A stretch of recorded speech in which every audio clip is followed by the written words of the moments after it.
Why do you use exercise? It appears evident that the ultimate ends of human actions can never in any case be accounted for by reason, but recommend themselves entirely to the sentiments and affections of mankind, without any dependence on the intellectual faculties. Ask a man why he uses exercise. He will answer, because he desires to keep his health. If you then inquire why he desires health, he will readily reply, because sickness is painful. If you push your inquiries farther and desire a reason why he hates pain, it is impossible he can ever give any.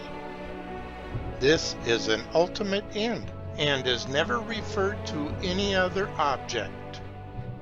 Perhaps to your second question, why he desires health, he may also reply that it is necessary for the exercise of his calling. If you ask why he is anxious on that head, he will answer, because he desires to get money. If you demand why, it is the instrument of pleasure, says he. And beyond this, it is an absurdity to ask for a reason. It is impossible there can be a progress in infinitum, and that one thing can always be a reason why another is desired. Something must be desirable on its own account, and because of its immediate accord or agreement with human sentiment and affection.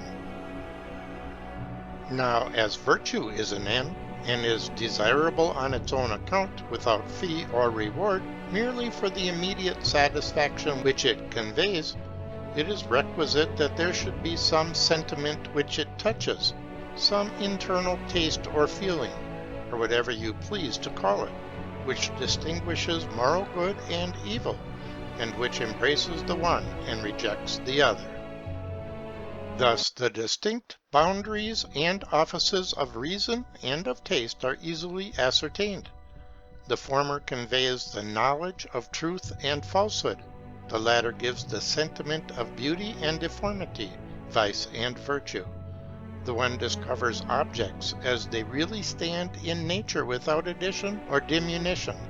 The other has a productive faculty, and gilding or staining all natural objects with the colors borrowed from internal sentiment, raises in a manner a new creation. Reason, being cool and disengaged, is no motive to action, and directs only the impulse received from appetite and inclination, by showing us the means of attaining happiness or avoiding misery.